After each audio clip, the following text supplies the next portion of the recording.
Please help spread the message of frequency-specific microcurrent by clicking on the like button. You can subscribe to us on YouTube or any podcast app. If you have any questions, please leave them in the comments. You can find the podcast transcription at frequencyspecific.com, as well as more information about frequency-specific microcurrent. You're here. All right. We're It. mutual technology, I think. No, it's been one of those days with electricity in my house, and Yeah. but we're here, so that's good. Yeah, no, and just so you know what you've been dealing with electricity or power, and I guess the original webinar thing wasn't working right. Yeah. Yeah, just when that was happening and it wasn't syncing up, I had a bird fly in my office area here.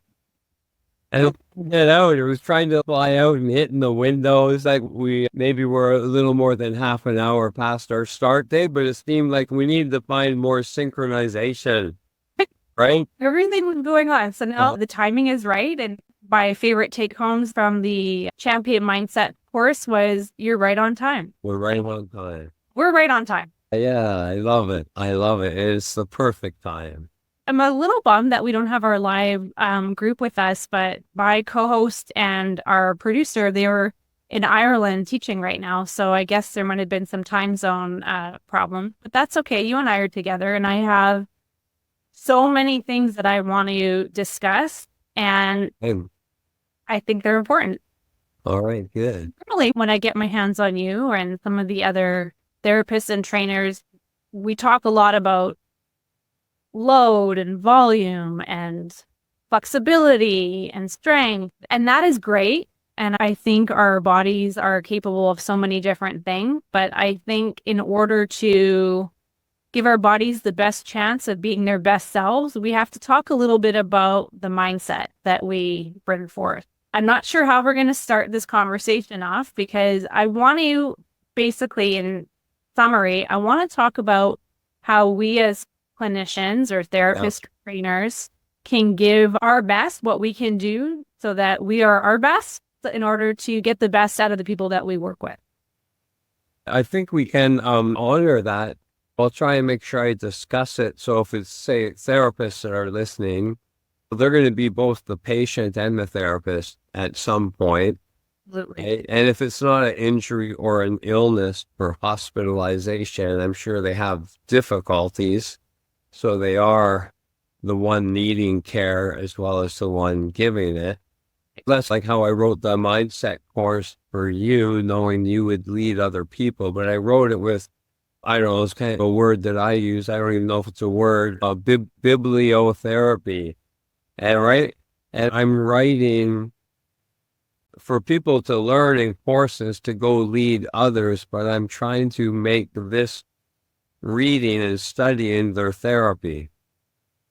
And it was something I looked forward to each week. I loved how I needed a week to marinate in the process, the thought, the theme, the value. And then it was like the old time with video games that you could level up to the next one and see. That's right. That's right. So I really liked the fact that it was self-paced. However, you couldn't just click your way through it. And I feel like that happens with a lot of online modules that we don't even really pay attention to it. It's all about just finishing it, getting it completed, putting it on the wall and moving on. Yeah, you know what? I actually have some students right now that are in my functional physique course. And it's my favorite training system, but the main point is instantaneously, I saw their progression was so rapid through the first 5 modules that I shut it down on them. And then, where is it? What's next? When do we get it? And so I talked to them about studying and experiencing what they learn, the language of movement being written in feel, and then engaging. There's a workbook to engage in. I can track all of their involvement, but I can't really track how well they're doing the workbook. And I assume they're skipping it or speeding through it. And then I said, there's respecting and protecting the integrity of the methodology that you're studying. And I don't see that you're doing that. So then you're not going to be at your highest level. You're not honoring where it comes from. You're not protecting the integrity of the methods. You're just skimming through, and you'll end up implementing some watered down version. Right. I don't like that, but it's not good for you. You're not reaching your high potential. So I sent them a supplementary lecture that was making sure they understood how it's a system and everything connects. I think people have struggled with that concept. And then I had to go back to the start. And I said, take your time, immerse in it, make it your craft, become great at something before you start like speeding through something else. And then most of them like that approach. They started geeking out on it, and now they're like deeply into it. Yeah, I think I've been doing what I do for almost 25 years now, and I understand the need to speed up everything. You feel like you're behind. You want to catch up. When you're young, you want to be old. There's always need to just hurry up. But I've found, and I'm just going to shift gears really quick to using like FSM and manual therapy for a second. When you are less into motor output, so squishing the tissue, beating it up, just pushing, and you're switching your hands to, instead of motor output, to sensory input. What is the tissue telling me? And that even shifts to dealing with clients that you're doing corrective exercise with. When you get attached to the exercise prescription, it becomes less about what that client needs and what they're trying to tell you, what their body is telling you. Oh, yeah, good point. There's a balance, I think. Yeah. We had talked about this last week, Carol and I, how you can have an idea of what you're going to do with a client, how fast that tissue is going to heal, how strong they're going to be in a certain range of motion. But what you think and what the tissue tells you or the client tells you are two separate things. And the more you can get into that middle ground and be able to adapt and pivot, the more successful both of the outcomes are going to be, your perceived outcome and the client's perceived outcome. Sure. Yeah. You'd find it interesting that it's been so long since I've had an injury, and that includes when I played structured North American competitive team sports, and they were all combative.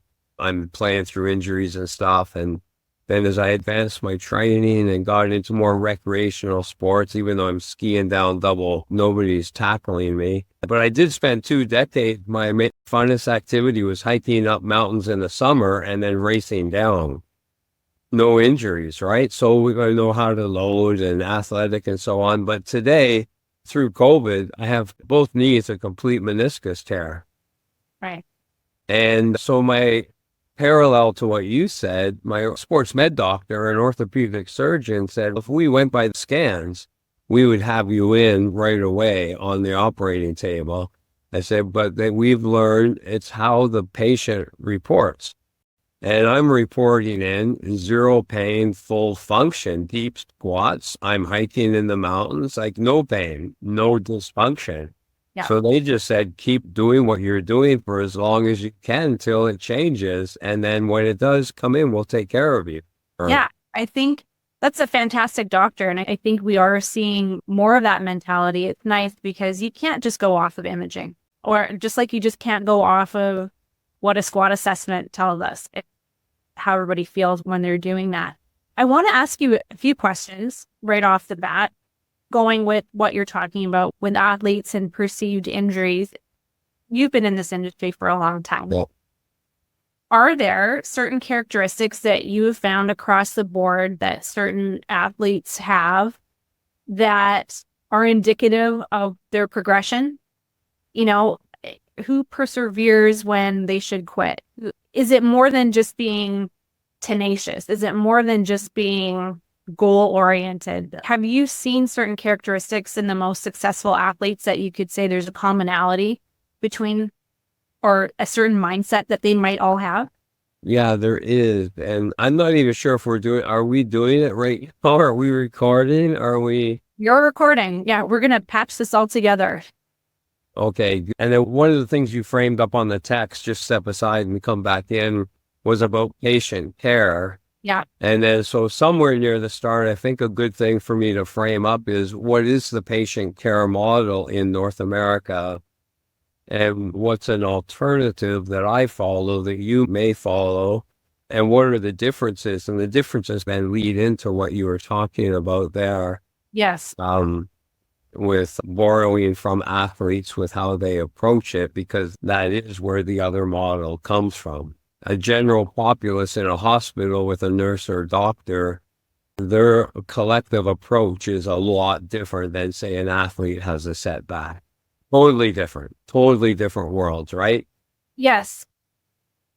And I have this look on my face because what I noticed, and I'll go back to working in Calgary at a really high volume clinic, and we saw a lot of our Olympic athletes there, and we saw a lot of oil and gas CEOs, and we saw a lot of just everybody in between. And the difference that I really started to despise as I worked was the sense of urgency. How somebody who works as a cashier, for instance, at Safeway scanning groceries, her job is just as important as the starting lineup for the Calgary Flame. And I would approach the urgency to get both demographics better as fast as possible, because we both know movement is health and health is happiness. But when you have an athlete who spends their entire life dreaming about what they're doing, nobody probably dreams about being a cashier, right? It's something that they have to do. One of the things that I've noticed with treating Olympic and professional athletes is they have a team built around the team that is all very urgent based. Let's get them better fast. And let's get them better yesterday. And sometimes that sense of urgency can really help with healing. They have this team approach that everybody believes that they're going to heal faster. Whereas the average person who is scanning groceries at Safeway, where's the sense of urgency there to get her better or him better? Oh, 100%. This is you like on the mark to a giant topic here, which has about 10 different tentacles of key information that everybody listening is a therapist, or when they're the patient, or to relate to their patient and guide them. This is it right here. And the general populace patient versus the athlete sport performance patient. And you are being respectful in saying the cashier is just as important as the high level athlete. Now, that's accurate through your lens, because that's conscious leadership, a me to we. You're being respectful and inclusive. But the only people who can really decide that is the athlete and the cashier. And I bet you the cashier doesn't value their position as much as the athlete does. And so that's what's really valid. And what are the differences pre-illness or pre-injury? The athlete's focus is on being ready, better every day, and being their best when their best is needed. Those three things. They want to be ready to perform well in that game. They're going to take on a long-term process to be better every day. And they know, we say in game like championship, double overtime, or Olympic highlights, that athlete rose to the occasion. But physiologically and mentally, under fatigue, duress, and stress, they sink to the level of training. So they need to perform here, but they train to this ability so they can sink to here. Now, a general populace, to battle an illness or something, they might need to be here, but they live down here. They've never been ready. Yeah. They've never been on a better everyday program, and they're incapable of being their best when their best is needed. So athletes are always training in a way and practicing, and healthy, active, fit people, that they're staying upstream from illness better, right? They're already focusing on, they're not even a patient yet, and they're trying to do things so they don't get injured, they can remain active and stay healthy without being ill.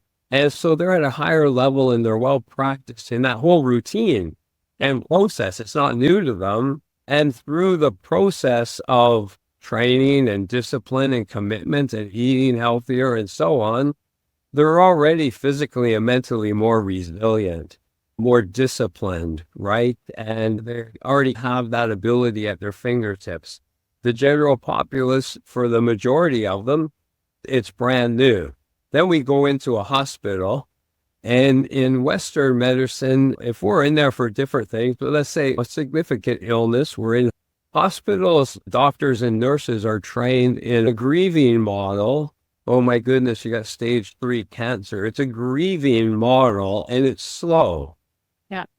There's no actionable strategies given to the patient right away, and patients are left stressed, hopeless, and overwhelmed. And in a high performance model, which is what I followed through like stage 4 cancer and strokes and so on, and athletes, elite athletes, whether it's an ACL injury, a career threatening injury, or like a human being, they have an illness.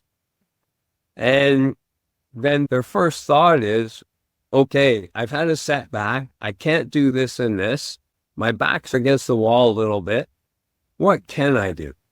Right. That's a powerful statement. And there's so much research on that. Just having that thought, that shift. Okay, you have a setback in business. You have a setback in anything. Okay, things have changed. What can I do that helps my situation, that is another path that advantages me? And how can I help quarterback my health? How can I need these team of experts, but how can I help organize them and lead them? And how can I be active? And what else can I do that's ancillary to that helps out? What can I do that helps the efficacy of the primary treatments?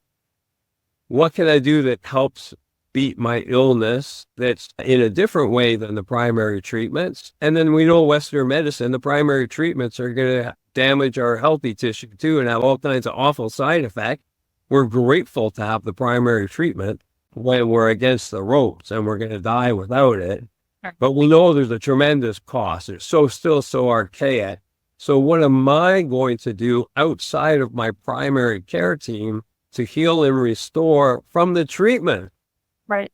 And so these are actions I can take, activities, things I can consume, mindset practices. Maybe I develop 10 or 15 of them. I can't be a passenger. I need to be active. Most of the general populace are going to be passengers. They're going to sit around, hang out, and then just receive whatever their therapist, their nurse, their doctor, their surgeon is going to do. So those are huge differences right there. And you're right. I think you said earlier about an athlete with their whole sports medicine team of therapists and doctors and so on and coaches. And everybody understands we need to let nature do. Nature needs some time, but we can accelerate things. And whatever the time frame is, we want you to return better than when you were injured or ill. Right. Not the same, right? Yeah. And I think you talked about it very early on about grievance versus the hope, right? Talk just on a personal level. With my own daughter tore her ACL. Yeah. There is so much hope, though, built around her little team that I choreographed, from the surgeon to the PT to myself and everybody was, and I always talk about the 2 C's. Your team has to be collaborative and it has to be congruent. Everybody has to have the same goal in mind. And for a young hockey player, a young athlete, the goal is to come back from ACL as safely as possible. But one thing I noted from the team that we had compiled for was everybody was so hopeful and energetic. So it wasn't, oh no, you tore your ACL, you're out the most important year of your life. It was, this happened, you're going to heal from it, and you're going to be a better athlete afterwards. And right away that the doom and gloom changed to hope, and it was just getting through the next task at hand, getting through the next metric, the next. And if we could deal with all of healthcare with that same team, collaborative and congruent approach, I think we would be in a much different situation. We're talking about athletes and sports injuries, but if you think about anything from sleep apnea to cancer, I think patients feel very much alone and isolated. And even if you choose to go from passenger to driver, you still need to have the right people on the bus with you to get you through it, because nobody can go it alone. No, 100%. And good for you for circling up your daughter with such a connected, cooperative team of experts. And that would give her a lot of hope and confidence. And I'm going to contrast that to in Western medicine, us being here in North America, it's the opposite in that there isn't that congruency, that cohesiveness, right? Everyone's in their silos. There's not a lot of integrated care and medicine. And if there is, it's kind of lip service. And who's ever this specialist in this silo is criticizing what would be done here, and they're criticizing what would be done here. And so as a patient, if you ever have a serious illness and you care to talk to all kinds of different holistic and ancillary practitioners who may be able to help out, and you do your own research, you'll find there's no, like you can list off stroke, cancer, anything, brain trauma. You think by now there would be like a formula that everyone can stand behind and say, this is a good patient care program to be on, to treat and heal and restore. There's not. There's just conflict and disagreement. So as the patient, the deeper you look into it, the more stressed and uncertain you can become. And at some point, if this is my primary care treatments, and then I come up with 10 or 15 things for myself that I'm going to put into my body, that I'm going to work on my mindset, that I'm going to be active. Maybe I'm going to do motion because motion creates positive emotion. I'm going to do motion in nature because nature creates positive emotion and attitude. And there's a plethora of research on both, right down to the cellular level, even the high vibration, very alive nature and forest and so on, positively affect the structure and healing of our cells. And that's just science now for both. So maybe we do some things like that. But whatever my doctors are going to do, whatever my therapist, at some point being the quarterback of my own health, I need to bake it. I need to conclude, I've researched, I've talked to folks, this is what we're doing, and I need to bake it so that I have confidence in my team, confidence in the program, confidence in what I'm going to do, so I have belief. And belief leads to hope. But belief has two big aspects. One is the can-do attitude we talked about with athletes and their team. And if you've gone through any type of thing where you every day you fail and improve, you get a can-do attitude. And those with it will carry on and stick to it and believe they can succeed and have that internal locus of control. Those who don't, maybe they just follow their doctor and they wish or they pray. And prayer can be very powerful, but it's also an external locus of control. I'm reliant on, I'm going to sit here while someone else does it all for me. And but an internal locus of control, I may have the same faith, but it's up to me. It's up to me, right? And my doctors. And together, if I can believe in my program and I'm confident in it, have a can-do attitude, that gives me a lot of hope. One of my primary oncologists, who definitely Western medicine and not Eastern and poo-poos all that, and I say that to give it context, the strength of this, he said the difference in his patients that succeed and that don't is hope and belief. And that comes from their mindset and the energy that they have. For him to say that is huge. You know, for you and I to say that, of course, but for him, that's going into an area that doesn't normally. And he highlighted that as the main difference. But it's difficult. It's difficult if you're active and quarterbacking your health. It can be difficult to have belief in your medical program because there's so much disagreement amongst specialists in Eastern, Western, and so on. So ultimately, you as an individual, we need to conclude that ourselves. We're going to bake it. We're going to stick with it consistently. We're going to be meticulous, and we're going to own the process, have our hands on the steering wheel, do everything we can that advantages us in addition to our therapist and our doctor. And we'll be with them in grateful spirit, which also is high vibe and increases. I'm thanking you. Thank you, Kim. I'm so grateful for your help. And in that spirit, when I'm under duress, all those things add up. Okay, like everything that you say, there's so much to unpack.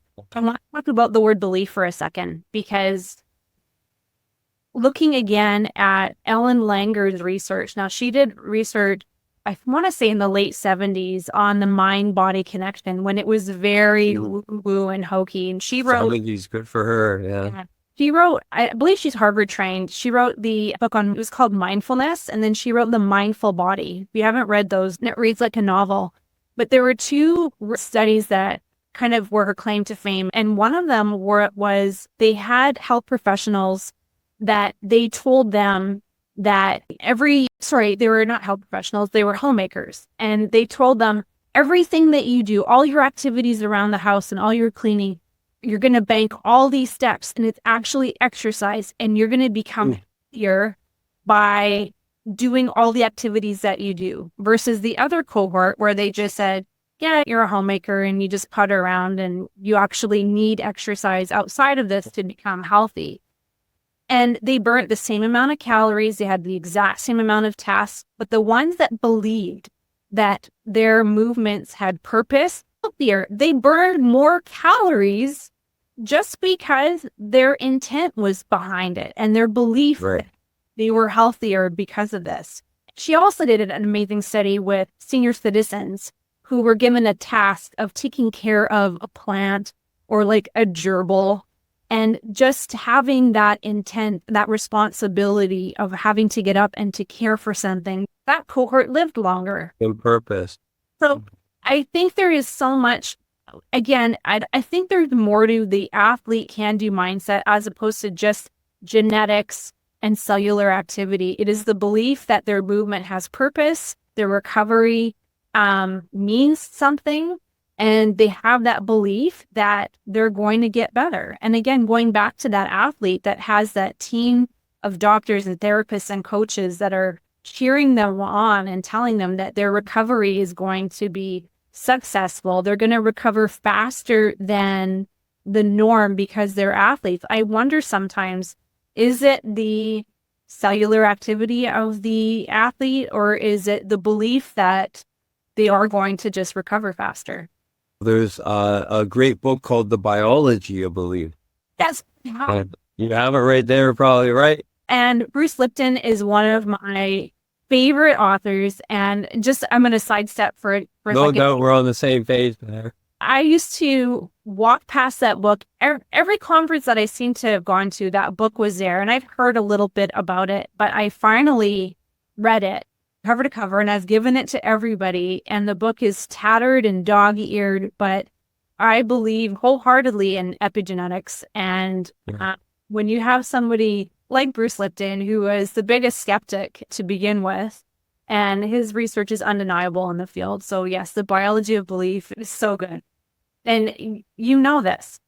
Yes. And so with that biology of beliefs, two things, if I may. One, when we sit down to eat, and sometimes we might need to do work while we eat, we might gain relaxation and peace from reading or being on the screen, chatting with friends or something. That's cool. But really, when we prepare some food, that can be something we're stressed out a bit when we lack time, and it can be just more work, a task, a job. Or it can be, I can cook in my kitchen and feel like I'm back in a Buddhist sanctuary in the mountains of Hong Kong. It can be a very Zen, peaceful routine. It is what we say it is, what we decide it is. And so sitting down to eat, do I sit down some of the times and give thanks? And you eat in grateful spirit for the nourishment that I get to consume while I'm in a safe environment, and eat in peace. And do I eat slow?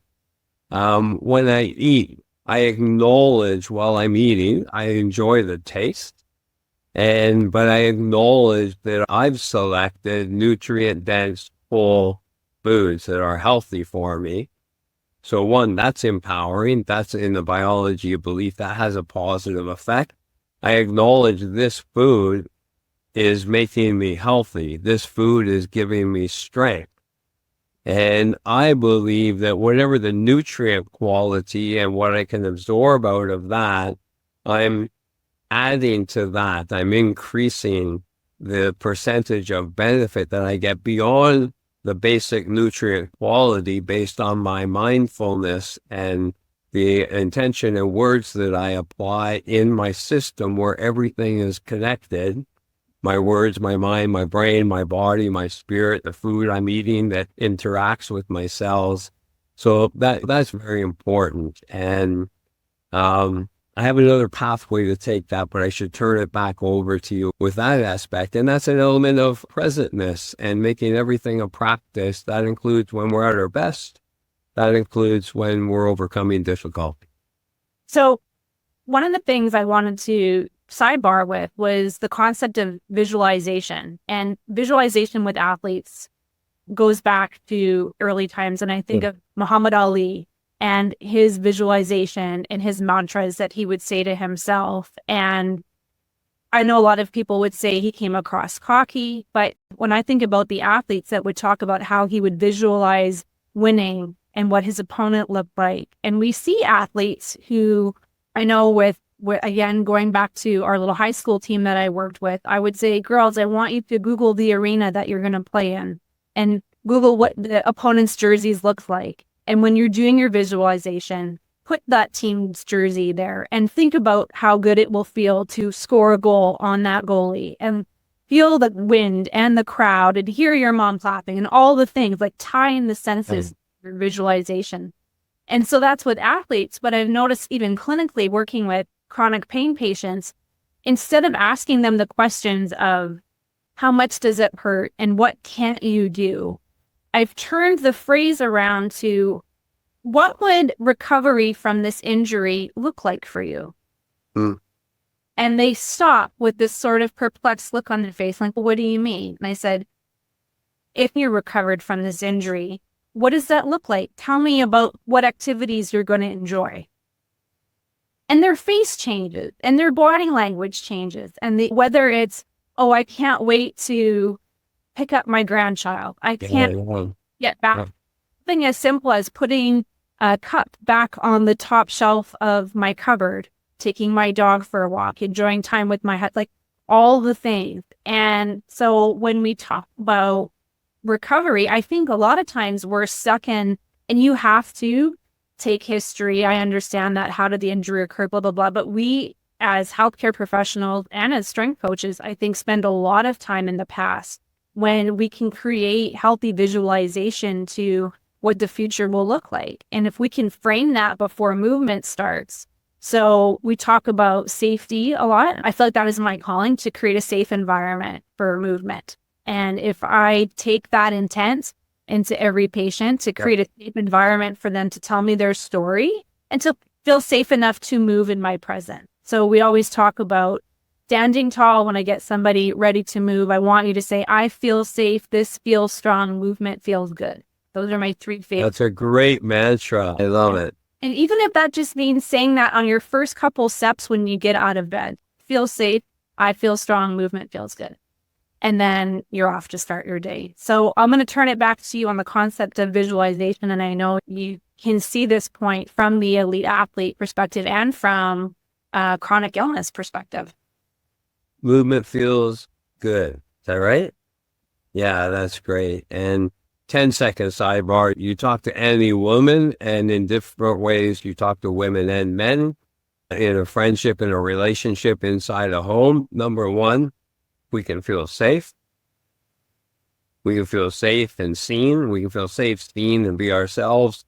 So, and all wonderful things can grow from that, right? But I'm sure that's a priority for most people. The fact that you bring that into your professional environment is beyond outstanding. That's so cool. But 3 pillars on visualization, back to the sports psychology, which was half of my master's in coaching science. And from a visualization to help folks, we try and do it in 2 steps. Number one, say I'm an athlete who has a dressing room, and I might visualize the dressing room, but it's like an eye from the sky. And if I see myself in a game, it's an eye from the sky. So I see everything and I see it going well and I see everyone interacting and I see competing against my opponents and cooperating with my teammates, but it's seen as an eye from the sky, almost like a TV sport camera. And then once I have that down, then I see it from my eyes, from first person, from the inside, just as I would see everything. I see myself sitting in my stall, so I can just see part of my hands and arms, maybe my feet.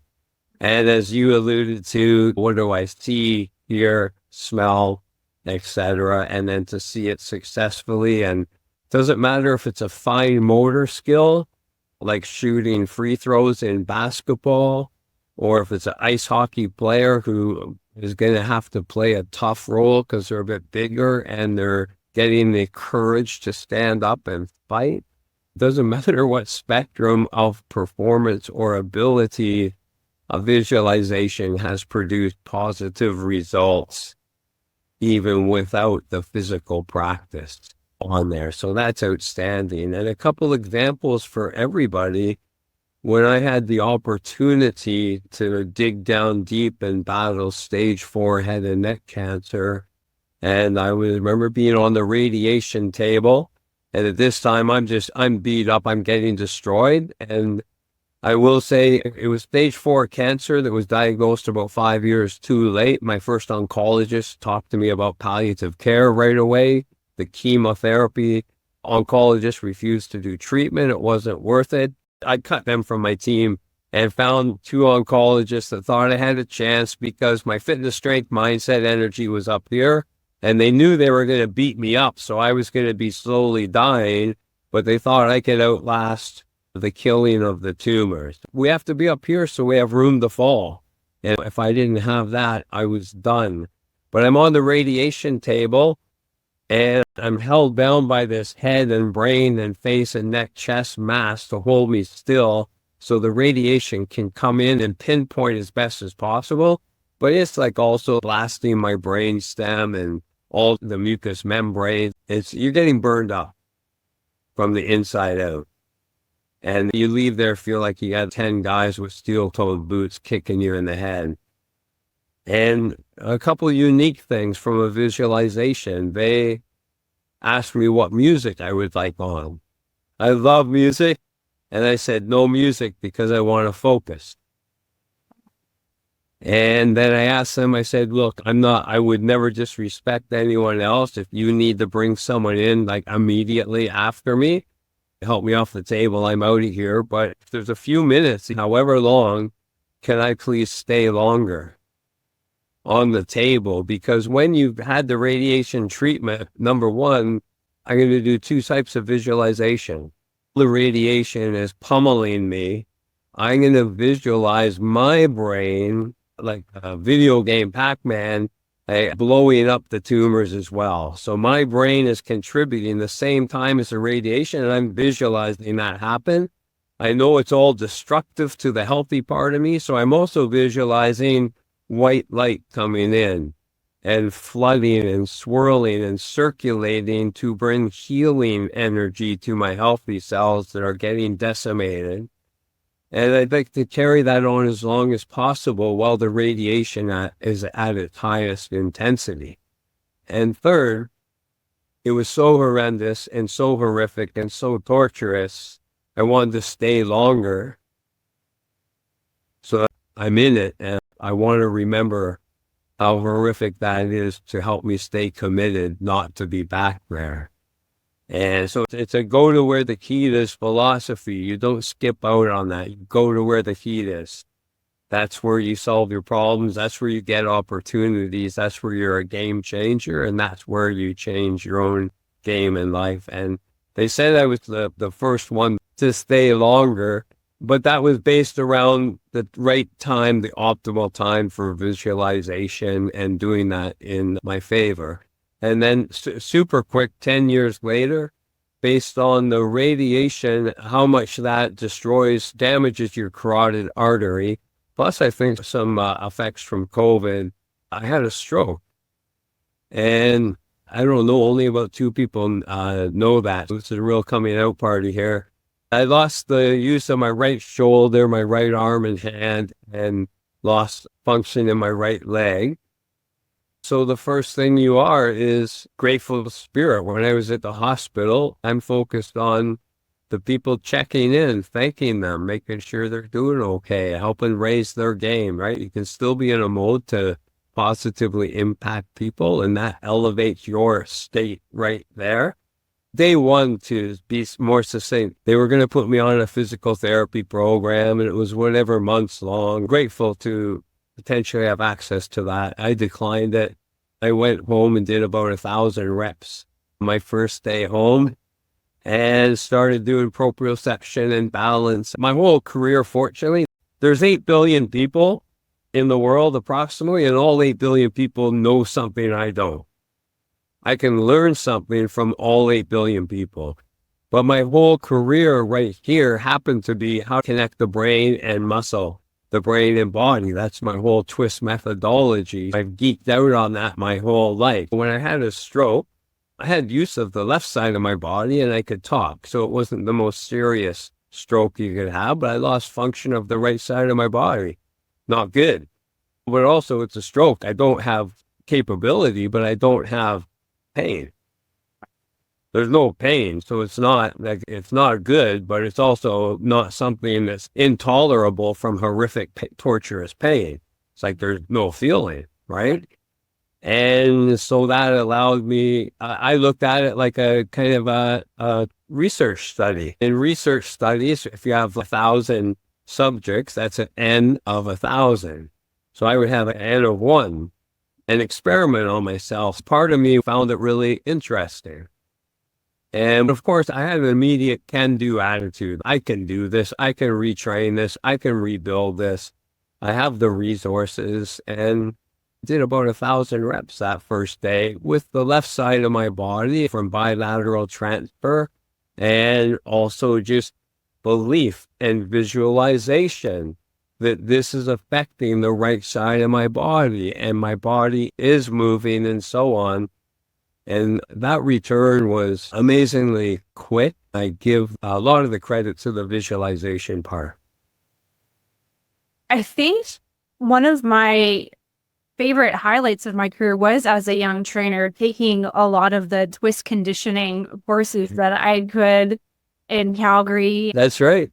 And I still remember very clearly being the one that outlasted everybody on the balance board. And I never was a gymnast or an athlete that had great balance, but I fell in love with proprioception and balance through your courses. And if there's one thing that I've taken with me all 25, whatever years that I've been practicing, the importance of the foundation and to not skip certain steps. And going back to how we started about racing through everything, I think a lot of times when it comes to any kind of rehab or recovery, we're quick to sometimes blow through the stop signs and to try to just get the desired or what we perceive to be the desired outcome.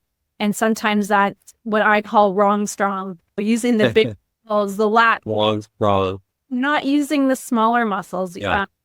So I was at a really interesting yoga class not too long ago, and I am trying to slow down and take things like yoga and breath work. And I found it actually very helpful in my running and my speed work. But one of the yoga instructors used to be a PT, and she was talking about the importance of the intrinsic muscles of the feet.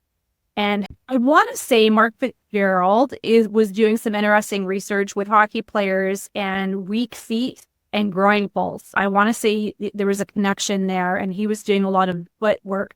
But I do see the importance of having strong feet. I notice that as a road runner when I go from running on the road to running on the trails, how the next day my foot and ankle complex is completely different because my feet have had to navigate uneven terrain. And so one of the classes we did was, we're all obviously in barefoot. And she's like, I want everybody to look at your feet, and I want you just to lift your big toe. And I'm like, this is going to be so easy. And I had to focus so hard on leaving my 4 little toes and just moving my big toe. And I was sweating, just trying to perfect it. And then she's okay, leave the big toe down and just lift up the 4 little one. And again, the focus of just doing this really small intrinsic movement. And it reminded me, I'm a bit of a Quentin Tarantino fan. One of my favorite movies, Kill Bill. And there's a point where main character gets out of the hospital and she has paralysis and she's just staring at her foot. She's like, move the toe. I remember that scene. Yeah. And then she gets down into the bar. Yeah. So here I am in my yoga class, honing in on my Quentin Tarantino. But the visualization and the connection, and again, going back to the mindfulness, and you were talking about being mindful when you eat. So I like to slow down the recovery and the rehab and the corrective exercise to small movement. Think about the connection, whether it's saying move the toe or whether that's depress the scapula, retract the scapula. What does that feel like? Can you make these small changes? And with balance and proprioceptive work, we really get to slow down. And especially when we remove our sight. And one of the other senses where we're relying on the joint kinesthetic receptors, our vestibular apparatus, all the small things when we do just slow down, visualize. And I always just say marinate in that movement and be with that. So I don't know how we blew over here, but. No, it's good. I'll jump in. Marinate, such a great word, and to stay with it and be present and to earn the position. And we want to see if someone does something 10 reps, they do it 10 times perfectly. In many ways, they just practice staying the same. Yeah. And so we want to be safe and have good control and movement skill. But I like when a client or athlete can do maybe 6 or 7 really well, and 3 or 4, they've got some breakdown. Right. And they have to earn the position as they go through. So that balance and proprioception, especially when we integrate strength with balance, magic happens. Number one, our research shows we get over 1,000% more muscle activation and over 1,000% more brain computation. And you and I go for a walk and talk, it may be interesting and pleasant, and we get some light fitness or restoration, but we don't have to think about our walking because it's automated. And a lot of exercise is that automated stage, and there's less brain, less muscle. And so I like in marinating where you are and knowing that the language of movement is written in feel. To feel the movement, we need to be present and we need to be earning the position or postures or movement. And so to design or choose exercise that forces you to be present in the moment, and not just choosing to be mindful, but there's a difference between mindful and optimizing the amount of brain computations and connecting that from a scientific, right? There's an esoteric mindful and a loose focus on what we're doing, which is great. Right. Then there's really optimizing your proprioceptive system and your millions of sensors and receptors and flooding your proprioception system with challenges. But when we do that, we are in a cognitive state, which means we have to be 100% focused with our entire human system, and everything's connected. And in that present state that a really well-designed exercise forces us to be in, we have over 1,000% more brain computation. All aging research is invalid. You and I can take any subject from any aging research study and fundamentally improve them in all ways. Aging is not showing what the potential of where people can be at an age.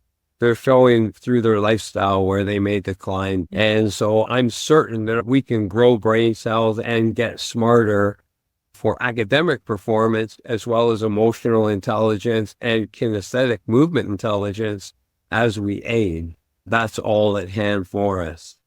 It's interesting that he's talking about aging because I see a bunch of different athletes now that I'm in California, and I have a lot of taglines that really irritate me. But one of them, when someone comes in, it's like, I'm just getting older. And I'll say, that's a bad swear word. So I always say, I'm going to stop you right there. I said, I am healthier now than I was when I was 25. Yeah. And that is the truth. I may have more wrinkles, I may have more gray hair, but I am healthier now than I was when I was 25. And so they're like, yeah, but, and I'm like, there's no buts. They're daily choices that you make. I make better intended choices to move. And I don't go through the motions. Yes, I would go to the gym 5 days a week when I was 25. But I think a lot of it was follow the cool, trendy program. I had headphones on. Like it was the intent different.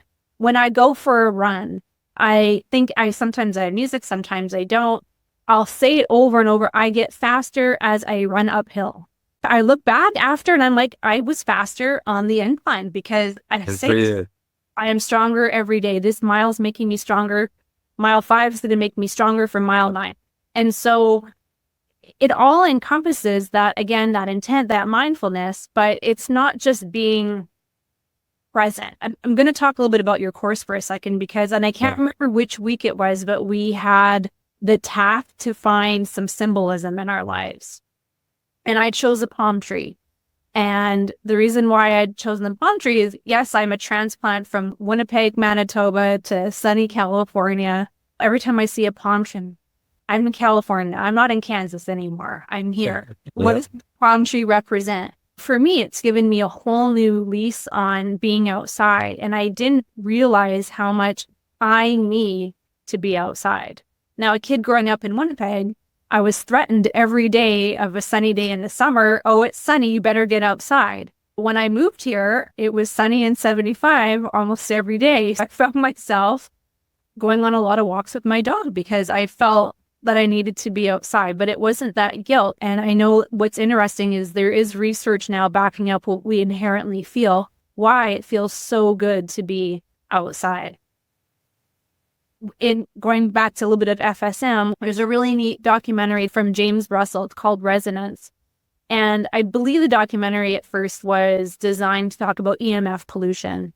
But the first little bit has a bit of a background on microcurrent and a study that was done with Dr. Schumann. And it's actually called Schumann resonance. And it's just the Earth's electromagnetic waves that it gets off. And the Earth gives off the same as our brain does.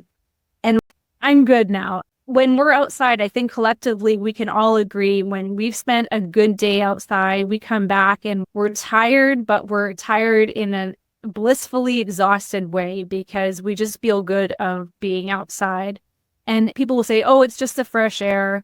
It's more than just the fresh air. I believe there is that vibration that we feel in certain areas of the forest, by the ocean. So when I'm in grateful spirit to go on a long run and people are like, oh, I can't believe you run for 10 miles. How boring. No, I get to go running for 10 miles. Yeah, I'm grateful that I'm not on a treadmill. And sometimes there are treadmill runs and those are okay because I get to move. But when I can move outside, it's completely different. So going back to your course when we had symbolism and being able to find the palm trees every time I run and what does the palm tree mean to me? And I probably, if somebody would watch me running, I probably look pretty silly. Why is this girl smiling? She's running all by herself. I wonder what she's listening to. No, I think about the palm tree, what it means to me and how grateful I am. And there is that part of our brain, that reticular activating system. So when we start that's our body's filtration. I always think of it as the bouncer, right? Who gets out of the club. That reticular activating system sees the palm trees and then invokes that gratefulness. And then that itself has a snowball effect. Yeah, excellent, excellent. And those listening, symbolism is an activity we did where we each pick any object that we choose and we literally bestow upon it meaning that we define. There can be any meaning, and with a palm tree might be that it's deeply rooted and standing tall and strong in the storm. And you can choose what you bestow upon it. And then when you see it, it's like flipping the switch into those high-level characteristics and mindset and ability automatically, really reinforcing it visually every time you see it. So that's very powerful. And I'm sure the palm tree, if you went and you moved to California, must be connected to the visual, must give you, well, you had the courage and the confidence and the ability to move and create life started there. So lots of those great empowerment things. And when you talked about being outdoors, and I'd like to just offer folks that to really reflect on when it comes to fitness and staying upstream from illness and overcoming setbacks and illness and injuries and just being healthy, fit, strong. What does that mean to you today? And how would you define success there? Meaning, I'm going to say on this that there's no right or wrong, and I respect everyone who's doing something. Let's just go to the simple activity, and I'm going to come back to you being outdoors, running joyfully. And someone can be in the gym just hammering it out on the treadmill to burn calories. And someone might be doing isolation training with really limited overall benefit, but they want to get a big burn on their biceps, or they're in there growing their butt and for appearance. And there's lots of different things that we can do. We all start out in training like we're just going to build some muscle meat, and maybe appearance is a big primary thing. So nothing wrong with that, but that's 101. It's a kindergarten starting class for how do you see fitness and what can you get out of it and what can you get now. And I'd suggest if you're doing something for your health and food and training and exercise, and you're not feeling resilient, adaptable, peaceful, loving, joyful, enlightened, loving, Yeah. your program is incomplete. Yeah. Right? And maybe you're just developing the muscle meat and burning some fat and so on. And maybe that's enough, but is there more that you can look to? And parallel to you running outdoors, a couple hours before our podcast, I took my training, which I do daily, into the forest. I live in Vancouver, just up from Seattle on the Pacific Northwest. We have ocean, beaches, but our primary feature are mountains and rainforest. And they're super rugged, meaning you can go in there and walk, hike, or run. And during an hour, 2 or 3, you will not place your feet the same way twice. There's so much variability. It's very rugged. Even if your path is flat and undulated, it's rooty and rocky and you're stepping over logs and through creeks. But if you're going up the mountain and down the mountain, exponential, right? Maybe 5 to 10 times more activity for your brain than on the flat. But I'm in there with my white wolf dog, my Siberian husky. He's off leash. We're joyfully hiking and running. I've got music on and I'm listening to my sort of mantra prayers. I was listening to Xavier Rudd's Spirit Bird. Well, Krishna Das, his song in English is Show Me What Love Is. And I'm playing those on repeat with my earbuds in. I'm not a great singer with earbuds in, you can just imagine, but I'm singing out loud.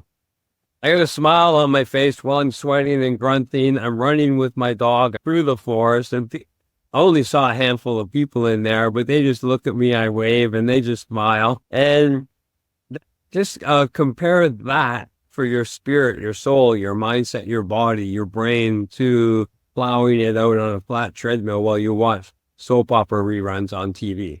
Yeah. Just a completely different planet.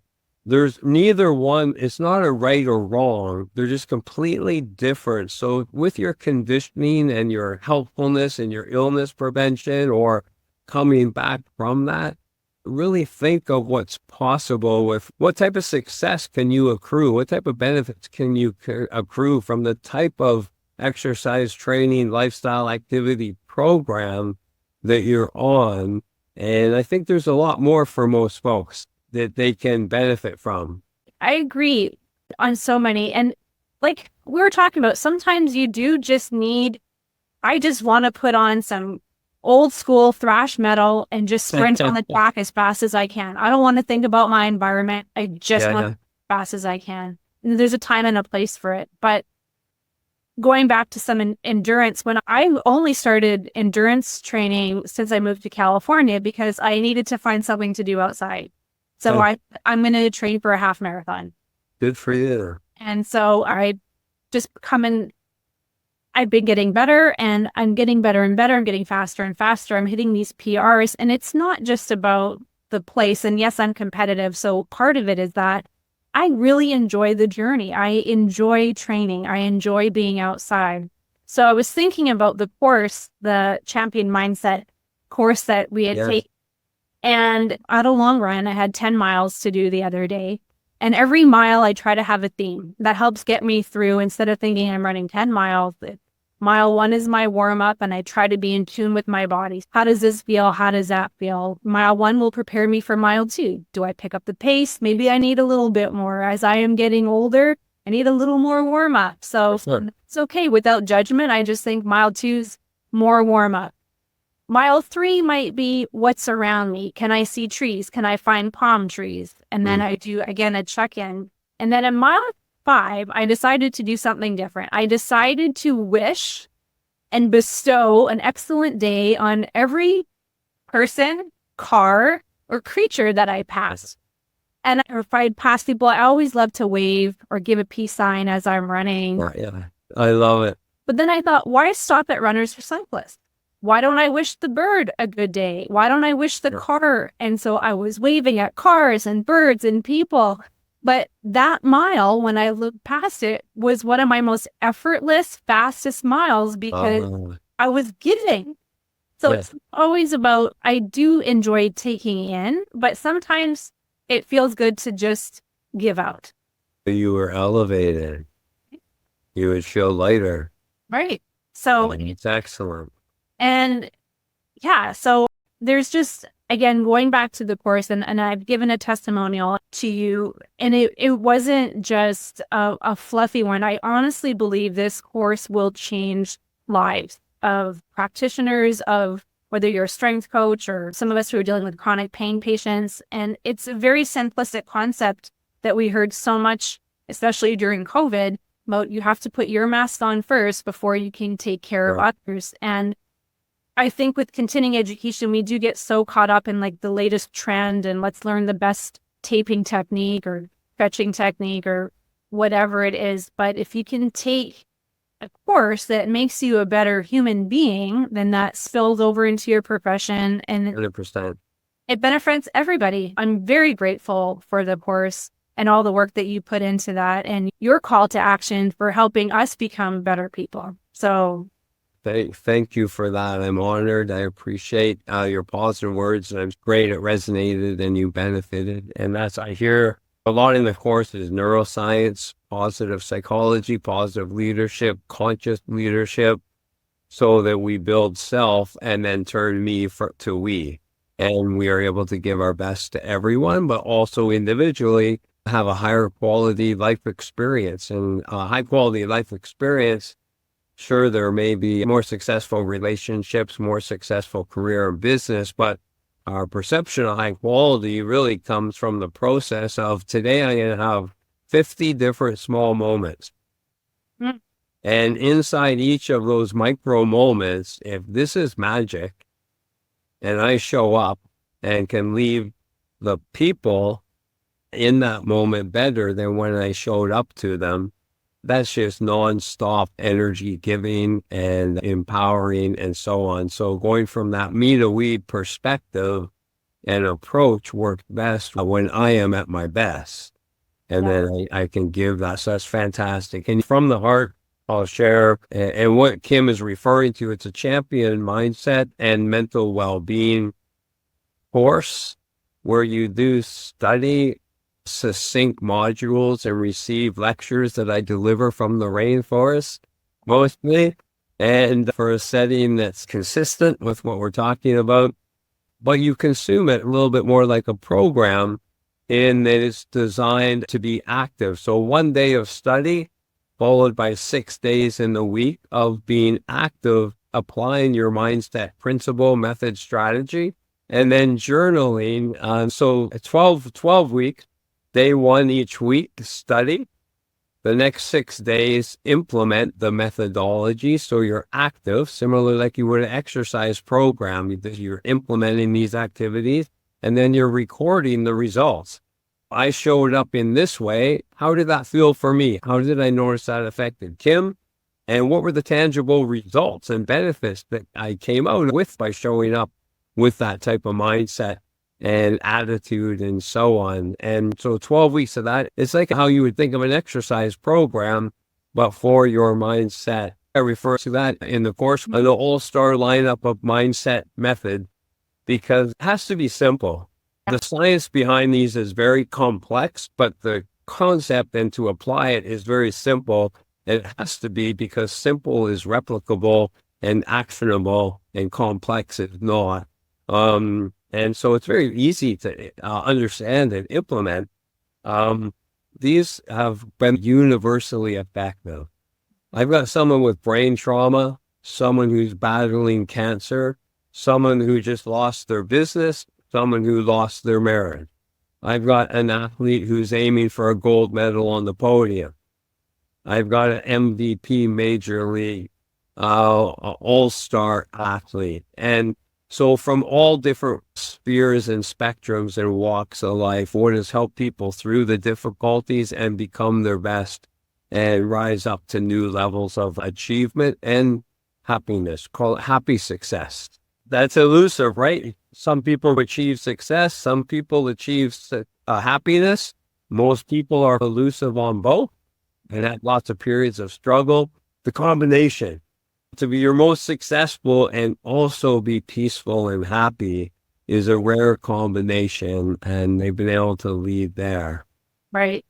I think that happiness scale is something, it's so strange that we're just ending on that, because that was one of my last things I wanted to touch on. Is we're focused on measuring outcomes. So whether you're a trainer or a therapist, we should always be trying to have objective measures, because that's what shows our improvement. So if I have somebody that says, I'm not getting any better, I can objectively say, your frozen shoulder went from 25 degrees to now 90 degrees. We have objectively increased your range of motion. Yes. That doesn't necessarily improve their happiness or their hope. So I'm trying to go back to those questions that we started. What does your recovery look like? When you're recovered and healed from this injury, what does that look like for you? Where are you going to show up? So I think we need to bring back the emotion and the joy to our recovery. You don't have to do these exercises. You get to do them. You get to do them. Yeah, I'll join you on that. And then I think whether you're a trainer, coach, therapist, life coach, anyone, or just a person who's reflecting on your own goals. And if someone has goals, let's go right away to the simple. A gentleman wants to lose 50 pounds. So that's his goal. Why do you want to do that? So I'm more fit and healthy. And why? You keep peeling back the why. And eventually you'll get to an emotion. And his emotion might be he wants to feel happy versus insecure. And he wants to feel confident to take his shirt off on the beach to play with his kids, that he's now not doing because he's too embarrassed and uncomfortable. And so his emotion is his happiness and playfulness and joy with his kids. Championship athlete. And sure, they may have a contract and notoriety and so on. When they think of winning a championship, you peel back enough layers and you'll get to the camaraderie with their teammates. The joy of hosting that trophy and feeling good with that win, you're going to get to some kind of positive, happy emotions that people are in their pursuit with if you peel back enough layers. So just pointing your compass towards that is an outstanding orientation. Yes. So many, we could be on here for hours. But for hitting, my phone is blinking that we're rounding about our time here. If more information on the course that I've been talking about nonstop. And I want to say almost every week, somebody's like, Kim, what is that? What is that course? And I send people over to your website. But if you want to just talk about the website, how people can join the course, I'm going to give you that platform. And also where to find you on Instagram, because social media can be used for good and your content is always positive and uplifting, and it's worth mentioning. So if you could talk about your Instagram and where to find the course that we've been talking about. Thank you for that. And for everyone listening, I will focus on Instagram to keep it simple and allow me to, if you are interested, that I can have a quick one-on-one with you through there. But Twist University, twistuniversity.com is our main website. You're going to look for the courses. click a link on the courses, and that'll get you over to the digital platform, which is easier to navigate and more focused for courses. My Instagram is Coach Peter Twist, and a simple DM saying that you're interested in the mindset. I send you a link and help make it simple for you. And then you just look through and see if it resonates for you. But I do have a great community on Instagram of smart, motivated, educated, kind, positive, respectful people. There's no trash at all. There's once a year I'll see a goofy comment. Otherwise, people who engage are very respectful of gratefully me, the content, but most importantly, everyone else who's participating. You can leave a comment. It's a safe space with really good people that just want to get a little bit better every day and capture good energy from each other, good positive energy, and share ways for each other how we can do well. So Coach Peter Twist is that space. And just very quickly before we wrap up, I want to go back to the course, because one of the most unique concepts of the course was the platform where we could share our essays and read collaborate. And I do have to say it was scary putting out some ideas and part of my feelings, because I think some of the platforms like social media can be very unforgiving. There's a lot of cyberbullying that's going on. But the community that we have, I do feel like they were my friends. They're my little study buddies that I chat with once a week. And I was wondering, I wonder how that, for those of you who are listening, and when you enroll in the course and you get to collaborate with people, it is such a safe space. And that's when the growth for me really happened, is when I was able to close my eyes and hit enter and put out an essay, and it went to somebody and became real. And to get the uber positive feedback. Wow. There's a saying that my therapist says, you can't heal what you don't feel. So there's a lot of growth that happens. Thank you again for creating such a safe platform. I think you do a fantastic job of moderating it, but I really do feel like the right people show up and share when the space is there for them. So I think you're really onto something, and I'm so grateful for it. And I can't stress enough, if you're listening or watching this on YouTube, or if you're driving to the grocery store listening to this podcast, when you are safely pulled over, Peter talked about how you can get more information on the course, because it is life-changing. Yeah. Oh, thank you for acknowledging and recognizing that. And I wanted to recognize you because by participating in one piece of the course, which is like a forum group sharing information, you help create value for the other people doing the same. And there's a real positive pull of the group that adds another element of powerful forward motion beyond what I'm doing for the learning assets in the course. And for people listening, you do have a free option to do either. There were a number of people taking the course who did read all the comments and benefited from them and appreciated them, but they didn't share. And they didn't feel comfortable with that, and we respect that. That's an open option for folks. Other people did engage and leave comments and share their thoughts. There was just so much tremendous positive collaboration and support from that. And I think that really helps keep people committed and help pull everybody through. We all learn from each other.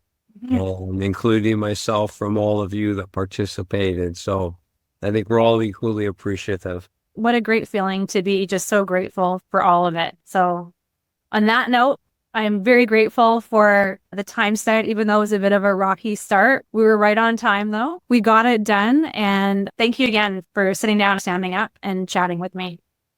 You're very welcome. Technology was not in our favor at the start. It had good perspective, good mindset, great coping skills, great adaptability, all those mindset qualities, and then just soared through it and forward flow. So thank you for having me on. Thank you for all you do in the world with your patients, as well as your positive messaging and education out there. And I've enjoyed today. Thank you so much. Thanks. We'll talk again. Cheers. Bye, everybody.